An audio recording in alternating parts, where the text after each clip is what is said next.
তো আগের দিন আমরা মুভিং অ্যাভারেজ মানে ইএমএ দিয়ে একটা নেট বানিয়ে কিন্তু সুন্দরভাবে ইন্টারে বা সুইংয়ের জন্য হালকা ফুলকা বা পজিশনালের জন্য ট্রেড করা শিখছিলাম। তো আজকের স্মার্ট মানির আরেকটা কনসেপ্ট ছোট্ট করে আমরা শিখতে চলেছি, যেটা সহজে সাধারণ মানুষরা ইউজ করে না। তো সেই জায়গাতে এই কনসেপ্টটা আমাদের অনেকটাই হেল্প করতে চলেছে।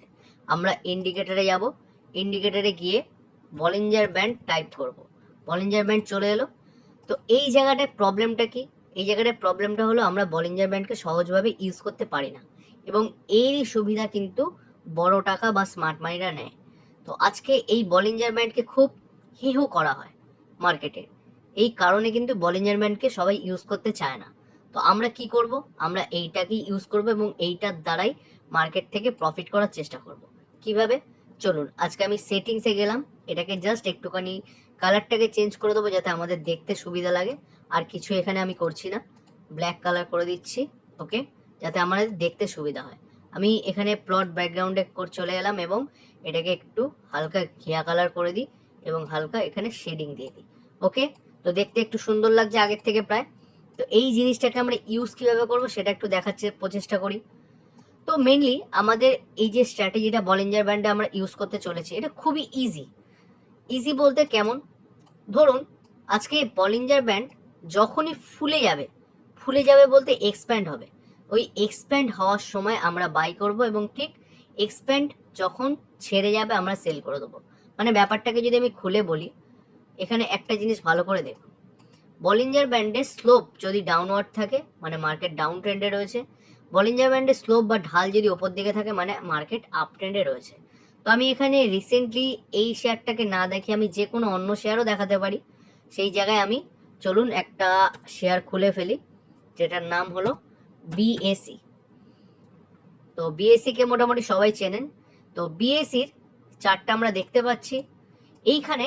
ঠিক মোটামুটি 2023 সালে বিএসি খুব বড় একটা মুভমেন্ট করেছিল, আমরা দেখতেই পাচ্ছি খুব বড় মুভমেন্ট করেছিল। এবং সেই সময় কি বলিঞ্জার ব্যান্ড আমাদের বলেছিল যে বিএসি এত বড় মুভমেন্ট করতে চলেছে? হ্যাঁ, বলিঞ্জার ব্যান্ড কিন্তু আমাদের অনেক আগে থেকেই এই ইঙ্গিতটা দিয়ে দিয়েছিল। কিভাবে? চলুন একটু বোঝা যাক জিনিসটাকে। আমি এখানে উইকলি চার্ট ব্যবহার করছি এবং যখনই আমরা উইকলি চার্ট ব্যবহার করছি, আপনারা যদি এই সাইডে একদম দেখেন, এখান থেকে বলিঞ্জার ব্যান্ডের আপার ব্যান্ড মেনলি রেজিস্ট্যান্স হিসেবে কাজ করে, লোয়ার ব্যান্ড সাপোর্ট হিসেবে কাজ করে, মিডল ব্যান্ড কখনো সাপোর্ট কখনো রেজিস্ট্যান্স। তো এখানে ব্যান্ডটা যখন এরকম ওপর দিকে রয়েছে বা একটু মোটামুটি সরু মতন রয়েছে, প্রাইস ওপরে ওঠার চেষ্টা করছে কিন্তু উঠতে পারছে না। এখানে আস্তে আস্তে আস্তে আস্তে প্রাইস কি করলো? ব্যান্ডের ওপরে ওঠার চেষ্টা করছে, বাট এখনো অবধি পারেনি। সেকেন্ড ক্যান্ডেল দেখি পারলো না। থার্ড ক্যান্ডেল কি ব্যান্ডের ওপরে চলে গেল? হ্যাঁ, ব্যান্ডের ওপরে চলে গেল। মানে কি? এটা ব্যান্ড ব্লাস্ট করে দিল। তো এইবারে আমরা বুঝতে পারলাম যখন ব্যান্ডের গা বেয়ে চলতে চলতে আপার ব্যান্ডের ওপরে ক্লোজ করে দিয়েছে, এর মানে কি? প্রাইস ওপরে যেতে চাইছে। মানে এখানে স্মার্ট মানি প্রাইসকে ওপরে নিয়ে যেতে চাইছে। তো আমরা এখানে কি করতে পারি?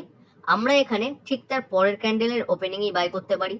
তো পরের ক্যান্ডেলের ওপেনিং যদি বাই করি তাহলে আমাদের বাইটা কিরকম হবে? আমাদের বাই হবে ঠিক এরকম জায়গায়। তো আপনারা এই যে বলেন না বারে বারে মার্কেট আমাদেরকে লস করিয়ে দিচ্ছে, সহজে মার্কেট আমাদেরকে ওপরে যেতে দিচ্ছে না, বড় প্রফিট নিতে পারছি না, সেই জায়গাটার প্রবলেমটা আমি সলভ করে দিলাম। এখানে ওপেনিংয়ে আমরা যদি এন্ট্রি নিয়ে নিই, আমাদের স্টপ লস হয়ে যাবে ঠিক এই প্রথম যে ক্যান্ডেলটা ছিল তার লোয়ের নিচে। এবং যতক্ষণ ব্যান্ডের গা বেয়ে চলতে থাকবে আমরাও ব্যান্ডের গা বেয়ে চলতে থাকবো। ধরুন প্রথম ক্যান্ডেল শেষ হয়ে গেল, পরের ক্যান্ডেল শুরু হলো, আমরা কি করব? আমাদের স্টপ লস যেটা রয়েছে সেটা চেঞ্জ করে ট্রেল করে এখানে আমরা মডিফাই করে আমাদের স্টপ লসটাকে ওপরে তুলে দেবো।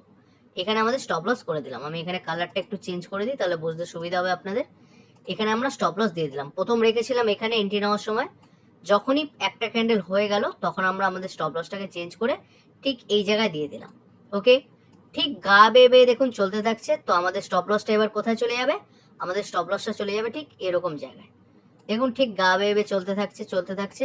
যতবার স্টপ লস আমরা চেঞ্জ করব তত কিন্তু আমাদের প্রফিটেবিলিটি পার্সেন্টেজ বেড়ে যাবে প্রফিট করার। কারণ আমরা প্রফিট বুক করতে থাকছি, মানে প্রফিট লকিং করতে থাকছি। কারণ আমরা বাই করেছিলাম এইখানে, দেখুন অলরেডি আমরা স্টপ লস দেওয়া মানে প্রফিটেই রয়েছে। তো আমরা যদি বেরোই সেই প্রফিটেই বেরোবো। তো আপনারা কি করতে পারেন? আপনারা যতক্ষণ অবধি ব্যান্ডের গায়ের সাথে টাচ করে করে চলছে ততক্ষণ অবধি হোল্ডিং করতে পারেন এবং বারে বারে আপনার স্টপ লসটাকে এরকম জায়গায় রেখে দিতে পারেন। বারে বারে স্টপ লসটাকে আমরা চেঞ্জ করতে থাকবো। এইবার অনেকে মনে হতে পারে তাহলে এক্সিট করব কখন? তো এক্সিট করতে গেলে দেখুন দুটো রকম ভাবে করা যেতে পারে। এক হলো ব্যান্ড ছেড়ে দিল, আমরা এক্সিট করে যাব। দ্বিতীয়ত আপনি যদি একটু রিস্কি ট্রেডার হন তাহলে আপনি কি ইউজ করবেন? আপনি ইন্ডিকেটারে চলে গেলেন, ইন্ডিকেটারে গিয়ে ইউজ করবেন ইএমএ। তো ইএমএ তে আমি গেলাম, মুভিং অ্যাভারেজ এক্সপোনেনশিয়ালে ক্লিক করলাম এবং এখানে দেখুন একটা সরু লাইন চলে এসেছে।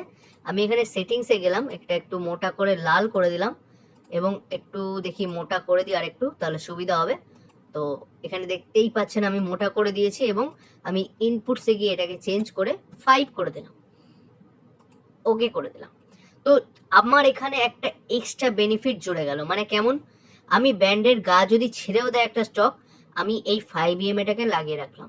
যতক্ষণ অবধি 5 এর নিচে একটা ক্যান্ডেল ক্লোজ করবে, আমি এই স্টকটাকে কিন্তু আরামসে হোল্ড করতে পারি। দেখুন আমাকে একটাও ক্যান্ডেল এর নিচে ক্লোজ দেখায়নি, তো আমি এখানে স্টকটাকে হোল্ড করে রাখতে পারি এবং সুন্দরভাবে দেখুন আমি প্রফিট রাইট করতে শুরু করে দিয়েছি। দেখুন কতটা রাইট করা গেল, সুন্দরভাবে রাইট করছি, প্রফিট রাইট করছি, রাইট করছি, রাইট করছি, ব্যাস এইখানে গিয়ে আমাকে এই স্টকটা এক্সিট করতে বললো। তাহলে আমি এখানে গিয়ে এক্সিট করলাম বা এখানে মোটামুটি এই জায়গায় এক্সিট করলাম।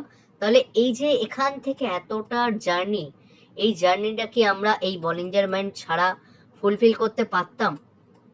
মেইনলি মানুষ ভয় পায় এবং সাধারণ মানুষ ভয় পায় বলেই এতটা ইজি ওয়েতে স্মার্ট মানি যারা রয়েছে তারা কিন্তু আমাদেরকে ম্যানিপুলেট করে। তো এখানে ছিল এন্ট্রি আমাদের, এখানে এক্সিট, এতটা অবধি হোল্ড করার ক্ষমতা আমাদের হয়ে যাচ্ছে বলিঞ্জার ব্যান্ডের দ্বারা। তো এখান থেকে আমরা এতটা যদি দেখি মোটামুটি 215% কাছাকাছি এতটা রিটার্ন আমরা জেনারেট করতে পারি বলিঞ্জার ব্যান্ডের দ্বারা, এবং সাথে যদি আমরা 5 ইউজ করি। কারণ অনেক সময় বলিঞ্জার ব্যান্ডের আপার ব্যান্ড ছেড়ে দেয়, তো সেক্ষেত্রে অনেকে ভাবেন এবার কি করা যেতে পারে। তো সেই জায়গাটা আমরা 5 ইউজ করে আরামসে রাইড করতে পারি এবং এটা দারুণভাবে কাজ করে। আপনারা যদি চান তো সেই জায়গাটা আপনারা দেখতে পারেন, যেমন এইখানে একবার ব্লাস্ট করেছে, এই জায়গাতে আমাদের এন্ট্রি ছিল সেকেন্ড ক্যান্ডেলে। তো এখানে যদি এন্ট্রি হয়ও, আমরা মোটামুটি কিন্তু এক্সিট করছি না। এক্সিট করছি কখন? এক্সিট করছি আমরা এরকম জায়গায়। হ্যাঁ, কিন্তু সব জায়গায় বাই করার চেষ্টা করবেন না, কারণ আমাদের একদম গোড়ায় এন্ট্রি নিতে হবে। যেমন এখানে যদি বলি, এখানে কেন এন্ট্রি নেওয়া যেত না, এখানে একটু যদি লক্ষ্য করেন আপার ব্যান্ডের একটা রেজিস্ট্যান্স রয়েছে এই জায়গাটা। তো আপার ব্যান্ডের এই রেজিস্ট্যান্সটা রয়েছে, সেই কারণে দুটো ক্যান্ডেলস ঠিকঠাকভাবে যদি ব্রেকআউট দিতে পারে তবেই আমরা বাই করা উচিত, নইলে আমাদের বাই করা উচিত না। তো সেই জায়গায় একটু ডিফিকাল্টি রয়েছে। সেই জায়গাগুলো যদি আপনারা বলেন আমি আরও ডিটেলসে এর ওপর ভিডিও নিয়ে আসবো যে বলিঞ্জার ব্যান্ডকে সঠিকভাবে কীভাবে ইউজ করা যেতে পারে। আমি জাস্ট একটা আপনাদের আইডিয়া দিলাম যে আপনারা যে বেসিক বা ধরুন যেই বেসের ওপর তৈরি করে আপনাদের ট্রেডিংকে ভাবছেন, আমাদের ট্রেডিং অনেক বেশি সুগম হয়ে যাচ্ছে, ট্রেডিংয়ের রাস্তা ঠিকঠাক হয়ে যাচ্ছে, তো সেই জায়গাটায় একটু আমি আপনাদের সাবধান করে দিতে চাইবো যে আপনারা কিন্তু ভুল পথে এগোচ্ছেন। সেই জায়গায় সঠিক পথটি ধরতে জানতে হবে এবং সঠিক যেটা স্মার্ট মানিরা ইউজ করে বা বড় টাকা বা মার্কেটে অপারেটররা ইউজ করে থাকে সেই জিনিসগুলো আপনাদেরকে জানতে হবে। ওকে, তো এই বলে আমি ভিডিওটি এখানেই শেষ করব। যদি বলেন আরও ডিটেলসে ভিডিও আপনাদের চাই, তবে আমি এই টেকনিক্যাল নলেজগুলো নিয়ে বা এই সমস্ত স্ট্র্যাটেজি নিয়ে আরও ভিডিও আনবো। তো আশা করি ভিডিওটি ভালো লাগলো। যদি কমেন্ট করতে হয় কমেন্ট করে দিতে পারেন যে আরও কিছু ভিডিও চাই এই রিলেটেড জিনিসগুলোর ওপরে বা আরও অ্যাডভান্স কিছু ভিডিও চাই।